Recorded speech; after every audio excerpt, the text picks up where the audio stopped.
About 10 years ago, Ed did a really good video on his personal channel, which was entitled The 10 Commandments of Buying Terrible Cars. And I thought I would take a few minutes to take you through how I used those commandments to end up purchasing my dream car, the 97 Yakuza Diablo SV. So the first commandment, of course, was try to look like you won the lottery 10 years ago or perhaps 15 years ago. And the intention with this one was, of course, don't lose on depreciation with the car. People like the newer cars for various reasons. I like the older cars myself. And in this one I did really well because the car I purchased is not depreciating. I'm making money driving this thing. Excellent out of the gate. I absolutely love the car. And here we go. So number 2 was nobody at Cars and Coffee can spot paintwork. Again, I'm doing really well 2 for 2 here because this is the can't spot paintwork king of all cars. You know, the Arancio paint is just absolutely spectacular in person. The car dazzles at Cars and Coffee. It dazzles wherever I go. And I just have a wonderful time driving it. The intention of that commandment is buy a car that will cost you less because the experience is going to be the same as the folks that are paying more for a better version of the same car. Now, I got an excellent car for really good money that I'm happy with, and it dazzles everywhere I go. So first 2 commandments are off to a good start. And the third commandment is the cheapest car in the world just needs to be the cheapest car in the world. Now this one doesn't really apply to me having purchased this car because the intention with this one is for when you return the car to the marketplace. And I'm never returning this car to the marketplace. I'm keeping it forever. This was a lifelong dream, and to finally come up with this car in the way that I did and the car that it is, it's just perfect. But a couple of words about what that commandment really means is you can get a car for the correct price, be in the car right, and have an excellent experience, and then return it to the marketplace so that someone else can enjoy it. But all you have to do in order to get your car to sell, because some of these cars are a little bit difficult to move along, just make sure you have a way to have it be the cheapest in the marketplace at the time that it's time for it to go. Once again, this car is never going anywhere. Number 4 is depreciation is certain, but your car might not break. Okay, I'm 3 for 4 because I have driven the car 6,000 miles in 8 months and it has not broken. I feel very fortunate. Depreciation isn't even happening either, as I've already mentioned. So number 4, I think, is a wonderful example of how I've done exceptionally well, and I'm very fortunate because I get into the car for the right price. It was the right price for me and it was the right time, and it's not depreciating. I'm putting miles on it. The real message with that commandment was maybe you're going to be better off buying an older car and it won't break on you. It's not guaranteed that this is going to happen. Whereas you buy a newer car, pay a whole lot more money, lose on depreciation, and yeah, it's not going to break, or maybe it has warranty. I can't tell you how thankful I am that I've put this many miles on the car this quickly, and it hasn't broken. Number 5 is manage your risk. And what Ed's talking about here is, while a lot of cars are really interesting, it's good to focus on your favorites and the one that you really do want to eventually end up with.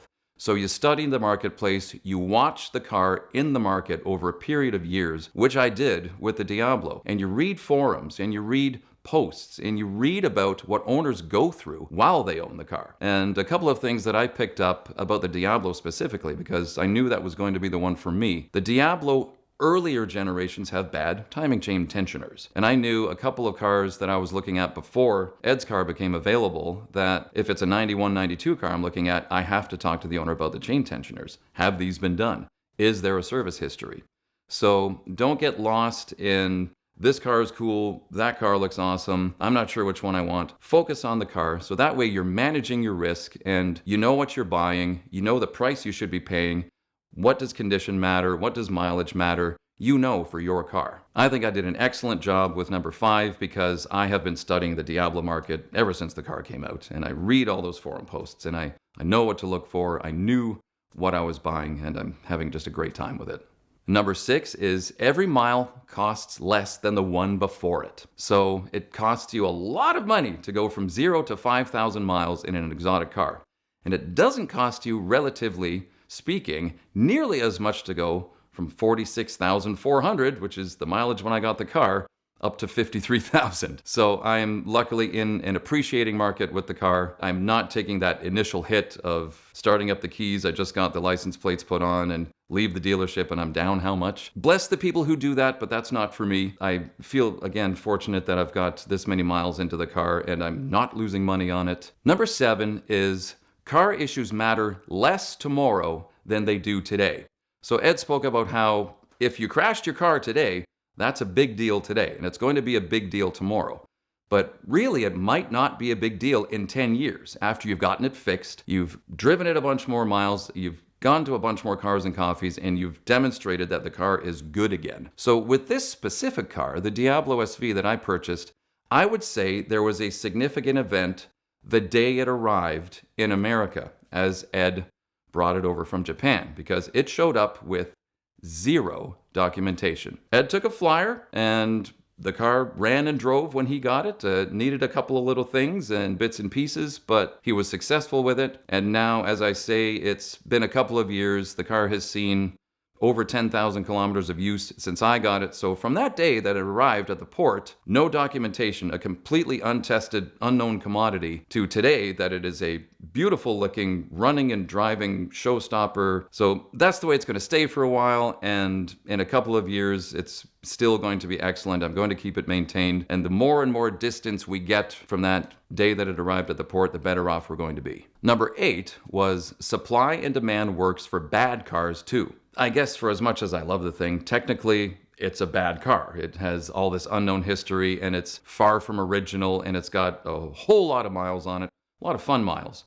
But I bought it in the auction format, of course, with the cars and bids last year, and unfortunately I didn't get the opportunity to shrewdly negotiate with Ed and do an excellent job arriving smack dab in the middle at his original asking price. Not what happened. I bought it in the auction and I did perfectly fine because only a month after I paid $405 for this Diablo in its condition with its mileage, a lower mileage, excellent condition Monterey edition Diablo went for $527,500. I looked at what I paid, looked at what the good car got, and I thought, this is the correct differential. I got into the car right, and I have what I wanted. And a nice car, it goes for that. So, okay, supply and demand works for bad cars too. Yeah. I was the guy who paid $405 for a little bit of a worse car. Someone in this auction a month after me paid $527 for a nicer car. Number 9 is to commit fully on a bad car. So the idea here, as Ed was talking about in his video, is that if you walk in condition free, I have this check available to be written today to purchase this terrible car, you're probably going to do a lot better than if you show up at a dealership trying to purchase a new car at a great discount that they just have no need to sell it to you for. And again, that I bought in the auction format, I was making a firm condition-free commitment. I will pay as per my bid. And I paid as per my bid, and I have the car, and I could not be more thrilled. And in closing, the 10th commandment of buying terrible examples of really cool cars is that you are your car's history. Now, VINwiki is perfect for this because I started taking pictures the moment I got the car. I am documenting where I go, what I do, where I get it serviced, the events that I'm undertaking, and a lot of Facebook posts and Instagram posts, and building that out as I go along. I am very much focused on showing that this is a great car, that I'm taking care of it properly, that everyone around me loves it. And again, I'm never selling this car, but if I wanted to take an educated guess at what it might be worth today, I know that it is definitely worth more than had I purchased it, thrown it in the garage, and nobody in the world ever saw it again. So that was Ed's 10 commandments of buying terrible cars and my application on the Yakuza Diablo SV. When you're looking at a used car, the most important step is a good inspection, and Lemon Squad is the fastest, easiest, and usually the cheapest possible way to get that car inspected, because their nationwide network of certified inspectors can be on site usually within 24 to 72 hours anywhere in the United States to let you know exactly what you're looking at and give you the negotiation leverage that you're looking for. But look, when you're buying a used car, generally you are trading that downside of depreciation of a new car with some mechanical risk that goes with having a used car. And starting with a good inspection is the right first step, but things still happen. Things still break down the road. And Lemon Squad has just launched their new program, Lemon Squad Protect, to insulate from those exact risks. And the coolest thing is once their inspectors say that the car is good enough to qualify and it goes through their system, you can actually just pay for it month to month and cancel it at any time. The coverage is really affordable, and it is the best way to have that peace of mind that whatever used car you're buying is going to keep behaving itself and not break the bank. So check them out now at the link in the description below, or use the QR code on your screen to check out Lemon Squad Protect and see if your vehicle is eligible. Check out Lemon Squad Protect to thank them for their support of VINwiki, and drive with more peace of mind with Lemon Squad.